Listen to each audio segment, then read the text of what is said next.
How does a man survive multiple assassination attempts, only to be betrayed by those closest to him? It's the kind of question that lingers, one that makes you stop and think. Because surviving one assassination attempt? That's rare. Surviving two? Unbelievable. But surviving multiple over years while moving through some of the most dangerous circles in Melbourne's underworld? That's not luck. That's something else entirely. And yet, in the end, it still wasn't enough. Because no matter how many bullets he dodged, no matter how many enemies he outlived, Suleiman Sam Abdulrahim's fate had already been decided. Maybe not by the hitmen who had failed before, maybe not by the gangs who saw him as a threat, but by someone who knew him better than they ever could. Tonight, we dive into the life and death of the Punisher, the kickboxer turned marked man, whose final moments left behind more questions than answers. But before we talk about the end, let's go back to the moment he should have died, but didn't. June 25, 2022, a quiet afternoon in Fawkner, Melbourne. Sam Abdulrahim is driving his black Mercedes 4WD, a car that should have been just another means of getting from one place to another. But today, that car is about to become something else entirely. A silver Mazda suddenly pulls up beside him. The windows roll down. Gunfire erupts. 8 rounds are fired. 8. Bullets tear through the car, shattering glass, punching through metal. 4 hit Abdulrahim's chest. For any other man, this would be the end. But somehow as his body slumps forward, something in him refuses to let go. He's bleeding out, gasping, his vision fading. But he grips the wheel and pushes forward, his foot pressing the gas. The car lurches forward. The men in the Mazda watch in disbelief. He's still driving. Bleeding, in shock, barely able to hold on. Sam Abdulrahim somehow makes it to the nearest hospital. And against all odds, he survives. His heart stops 3 times on the operating table, but the doctors bring him back. For a man called the Punisher, this should have been his final battle. But he wakes up, and in that moment he isn't just a survivor, he's something more. A man who refuses to die, a man whose very existence spits in the face of death itself. But if this was just one of the times someone tried to take his life, what does it say about the day it finally worked? Because here's the real question. Who failed that day, and who didn't fail the next time? The story of Sam Abdulrahim isn't just about survival, it's about betrayal. And as we piece together the final days of his life, the truth about his death might not be what you think. Stay with us as we unravel one of Melbourne's most chilling underworld mysteries. And if you want more in-depth investigations into the criminal underworld, don't forget to like this video and subscribe to the Criminal Files. Suleiman Sam Abdulrahim was never just another name in Melbourne's criminal underworld. He was a fighter, literally and figuratively. Born on March 1942 in Brunswick, Victoria, Australia, Abdulrahim's early life was spent between the discipline of combat sports and the pull of a much darker world. His talent in kickboxing was undeniable, earning him the moniker the Punisher for his relentless fighting style inside the ring. But fighting wasn't just a sport for him. It became his way of life, inside and outside the ropes. At first glance, his story was one of grit, success, and raw ambition.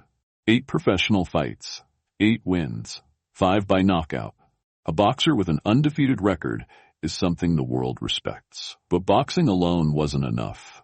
Not for someone like Abdulrahim, whose name had started to carry weight outside the ring as well.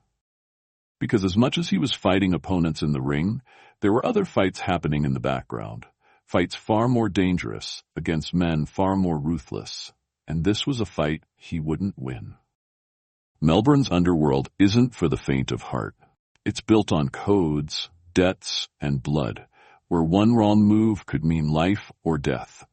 It was here that Abdulrahim found himself entangled with one of Australia's most feared outlaw motorcycle clubs, the Mongols.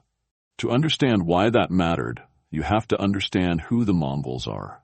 Originally founded in 1969 in Montebello, California, the Mongols Motorcycle Club was no ordinary biker gang.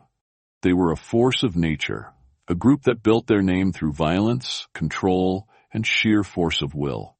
They weren't just a club, they were an empire, And by the time they arrived in Australia in 2013, they were looking to expand their reach. And expand they did. By absorbing the Finks Motorcycle Club, the Mongols cemented themselves as one of the most dominant outlaw groups in the country. But with power comes enemies, and enemies lead to war. The Mongols were in constant battle with other gangs, the Comancheros, the Hells Angels, and the Bandidos, all major players in Australia's criminal network. The lines of battle were constantly shifting, and alliances could crumble in an instant. For Sam Abdulrahim, aligning with the Mongols gave him protection, but it also painted a target on his back, because in this world, no one walks away untouched. In 2016, a single moment would change Abdulrahim's life forever. The details were clear. Abdulrahim was behind the wheel of his Ferrari when he lost control and crashed into multiple vehicles. The accident claimed the life of 88-year-old Muriel Hewlett, a tragedy that couldn't be undone. The law came down hard. Abdulrahim was charged with culpable driving causing death, along with drug possession charges. It was a defining moment, one that saw him sentenced to 3 years and 3 months in prison in 2018. His boxing career was over. But more than that, his time behind bars would set off a chain of events that made it clear. This was just the beginning of his downfall. Prison isn't just a place where criminals serve time. It's a battleground. Once inside, Abdulrahim was no longer the Punisher. He wasn't a professional athlete anymore. He was just another inmate, and in the world of gang warfare, that made him vulnerable. Inside the walls of the prison, rivalries don't die. If anything, they become sharper, deadlier. Abdulrahim faced multiple attacks during his sentence, each one a warning, each one a message. He wasn't safe.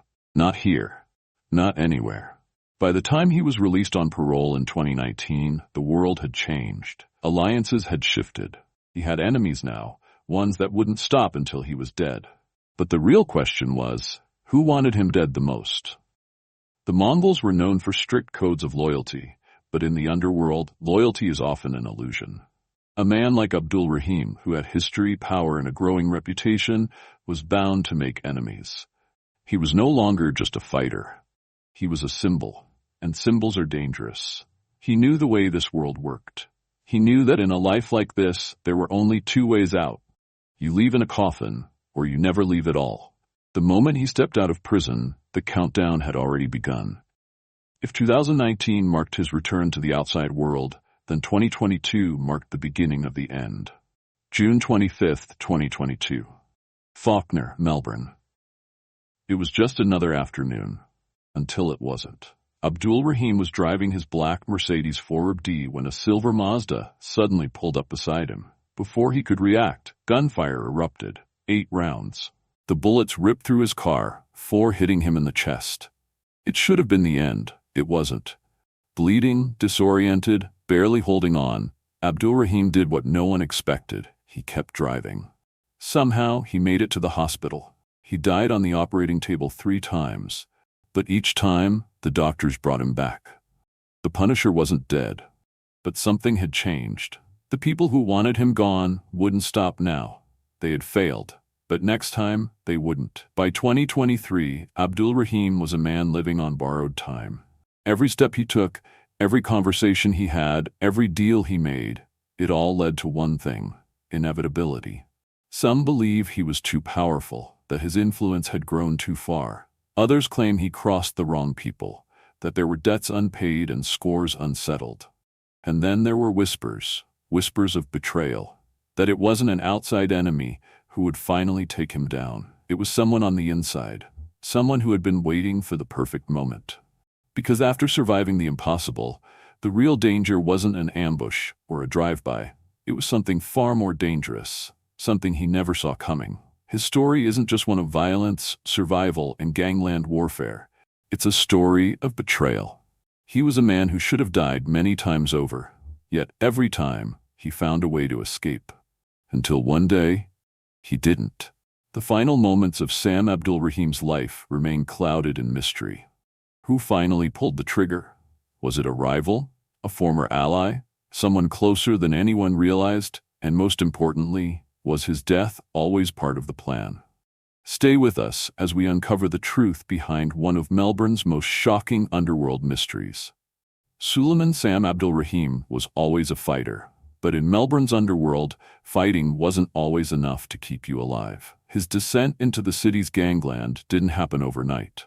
It wasn't one single event, but a series of choices, confrontations, and betrayals that gradually pushed him deeper into the criminal web. By the time he was fully entrenched, stepping away was no longer an option. But to understand how his life ended in a hail of gunfire, we first need to understand how it all began. It was supposed to be just another day in court. A hearing, legal proceedings, the usual. But the halls of the Melbourne Magistrates' Court became the scene of a violent spectacle that hinted at a much larger underworld feud. On that day, in February 2015, Abdulrahim had arrived at court with his father and girlfriend. Their presence should have been routine. Instead, it turned into a full-blown brawl. Waiting in the courthouse was Omar Chinati, a former kickboxing rival. Their bad blood ran deep, but no one expected what came next. One word, one glance too long. A sneer. That's all it took.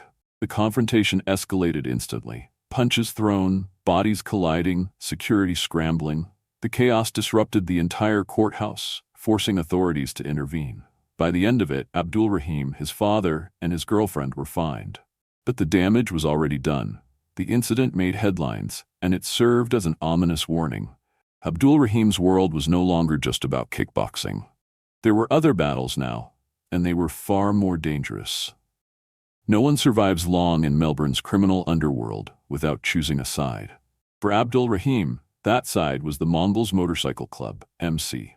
Originally founded in Montebello, California in 1969, the Mongols had built their empire on sheer brutality. They weren't just a gang, they were a global organization, feared by rivals and law enforcement alike. By 2013, they had arrived in Australia, absorbing the infamous Finks Motorcycle Club in a move that rattled the entire underworld. Their expansion made them one of the most dominant and dangerous gangs in the country. Abdulrahim quickly aligned himself with the Mongols, and in return, the club offered him protection, connections, and power. But power comes with a price. His affiliation with the Mongols put a massive target on his back. Rivals saw him as a rising threat, and even within the club, loyalties were often paper-thin. One particular name stood out: Kazem Kaz Hamad. No one knows exactly what went wrong between them. But what's clear is this: Hamad and Abdulrahim were not allies. Their rivalry was whispered about in backroom conversations and hinted at in the movements of their respective circles. Something had happened, something that made Abdulrahim more enemies than he could afford. And once those enemies started coming for him, they never stopped. A man who survives one attempt on his life is lucky. A man who survives multiple?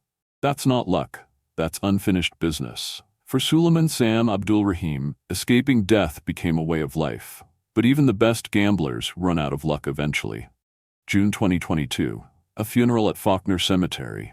A moment of grief. A moment of silence.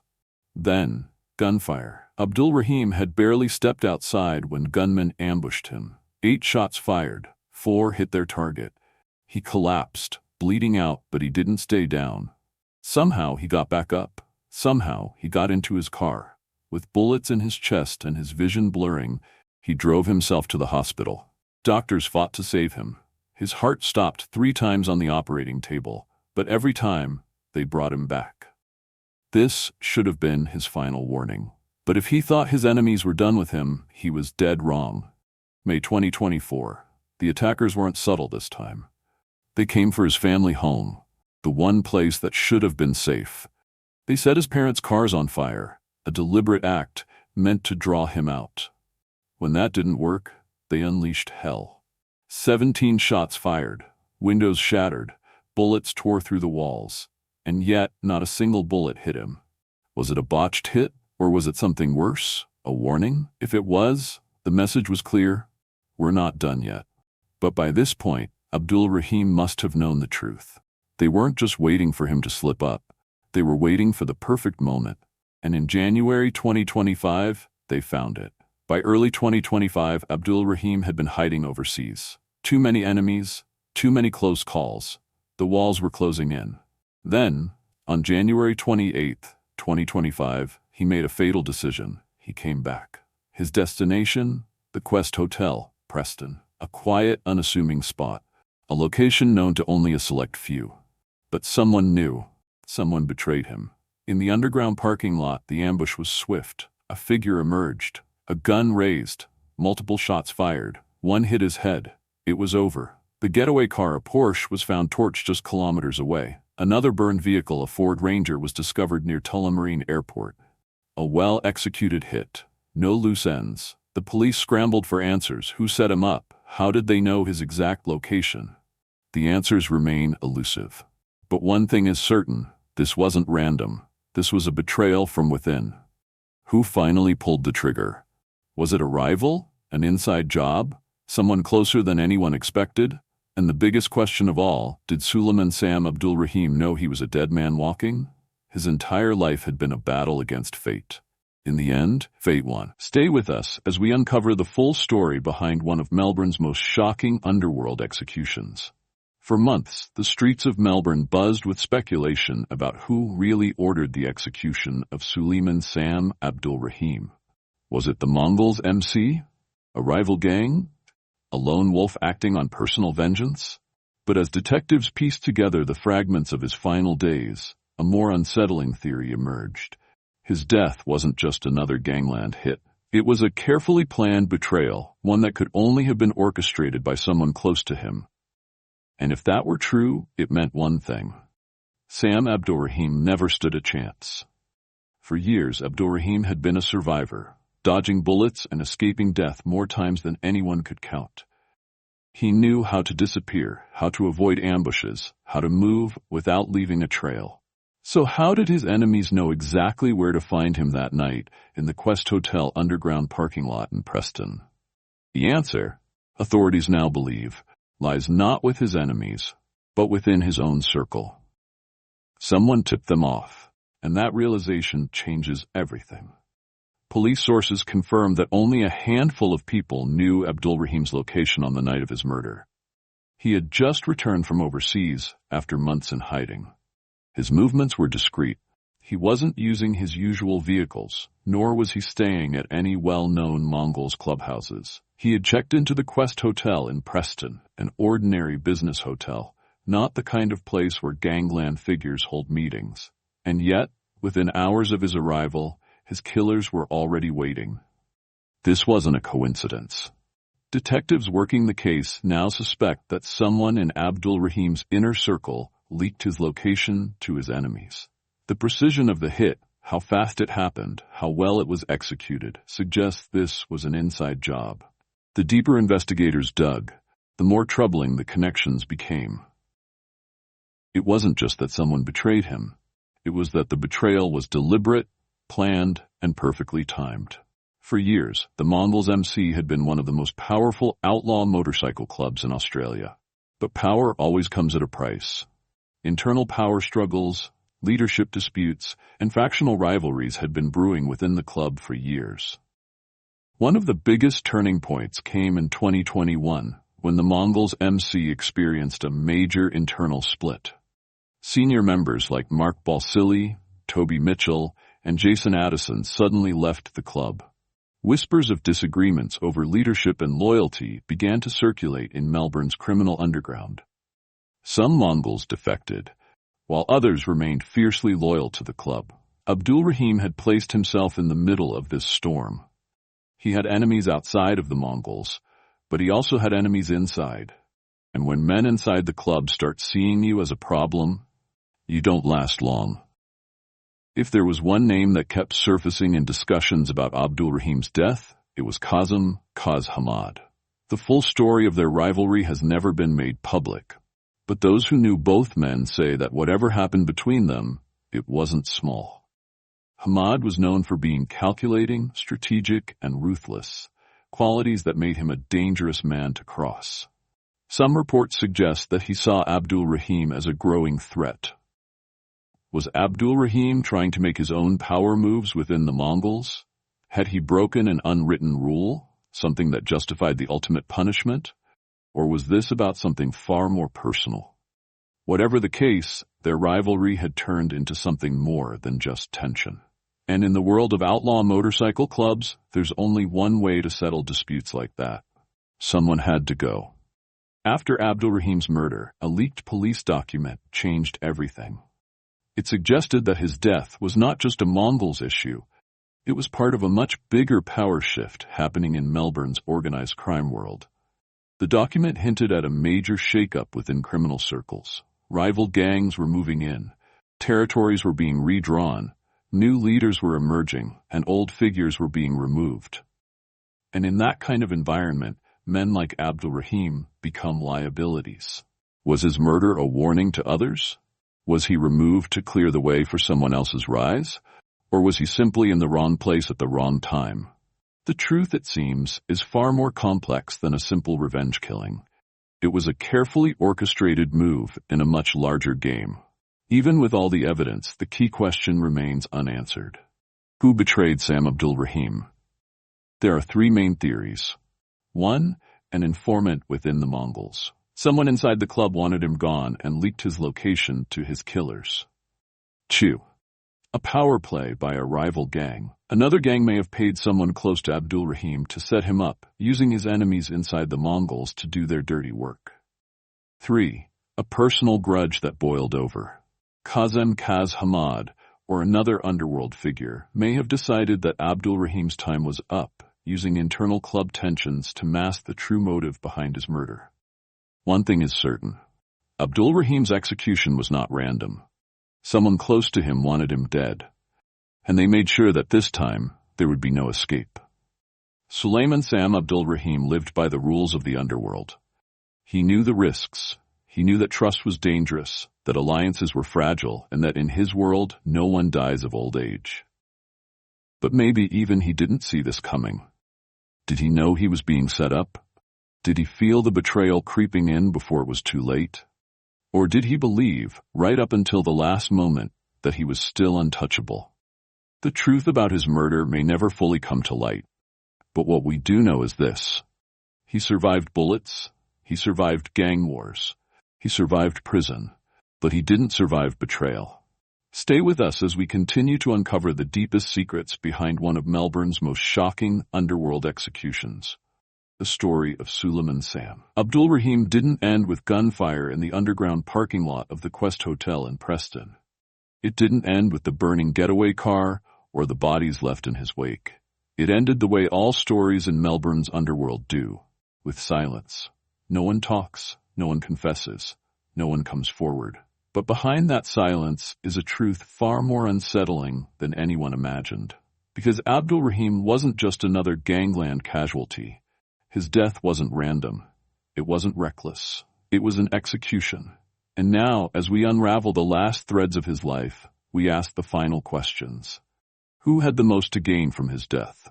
Was this revenge, or was he silenced before he could expose something bigger? Was his fate sealed the moment he left prison, or was this inevitable from the very start? The answers? They take us deeper than we've ever gone before. When you strip away the blood, the fear, and the chaos, what remains? Cold, hard evidence. And the evidence in Abdulrahim's case paints a picture far more chilling than a simple gang hit. The CCTV footage, the ghost car, the white Porsche SUV seen fleeing the scene was later found burnt out in reservoir. No fingerprints, no DNA, no trace of the killers. The clean getaway suggested one thing. This wasn't amateur work. Whoever did this knew exactly what they were doing. The phone records, the last calls, in the days leading up to his death. Abdulrahim had been in constant contact with individuals known to have ties to rival gangs. Some of the last calls he made were to Mongols members he trusted. If someone inside his own gang was setting him up, he never saw it coming.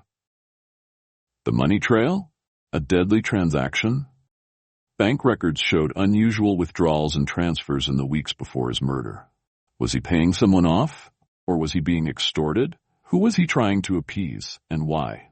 Every piece of evidence points to one truth. His execution was not only planned, it was calculated to perfection.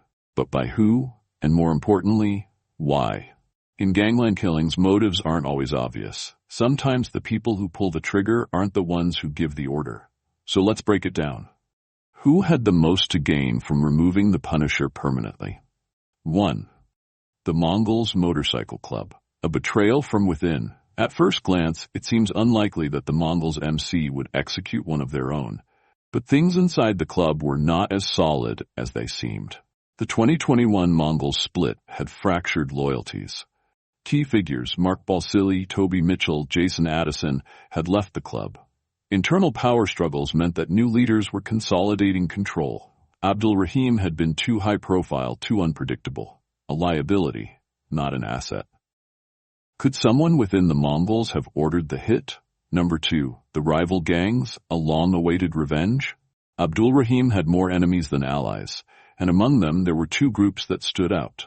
The Comancheros, one of Australia's most dominant motorcycle clubs, long-standing tensions with the Mongols. If Abdulrahim was seen as a weak link, taking him out would weaken their rivals. The Hamad crew, a feud that never ended.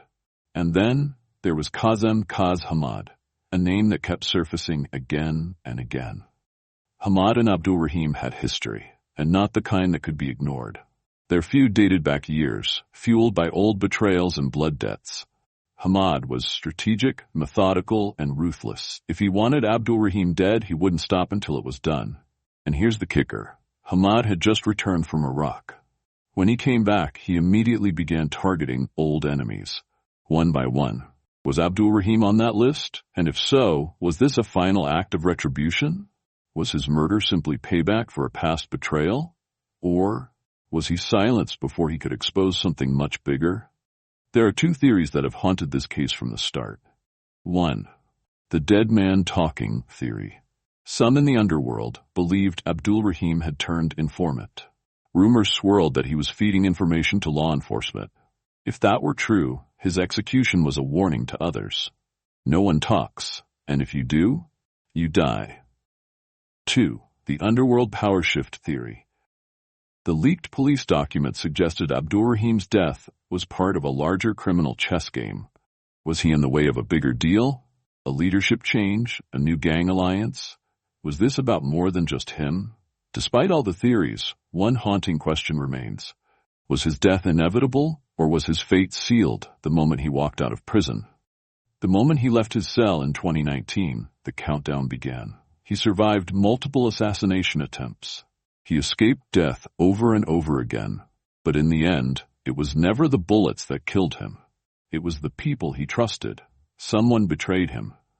And in the world of gangland executions, once your name is on the list, there's only one way out. The police have no solid leads. No one is talking. And in Melbourne's underworld, loyalty only lasts until your name is whispered in the wrong room. Who made the final call? Who pulled the trigger? And most importantly, who is next? This case remains one of the most chilling, unsolved gangland executions in Melbourne's history. And the deeper you go, the more you realize the real killer might still be out there. Suleiman Sam Abdulrahim wasn't just a victim. He was a survivor, a fighter, a man who lived by the rules of the underworld until those rules turned against him. And when that day came, no one was there to save him. We've laid out the evidence, the suspects, the motives, the unanswered questions. But now, we want to hear from you. Was Suleiman Sam Abdulrahim betrayed by someone inside his own circle? Or was this always a game of power, money, and revenge, one that he was doomed to lose the moment he walked out of prison? The truth is, we may never know. But what we do know is that someone knew exactly where he was. Someone gave the order. Someone wanted him dead so badly. They made sure this time there would be no escape.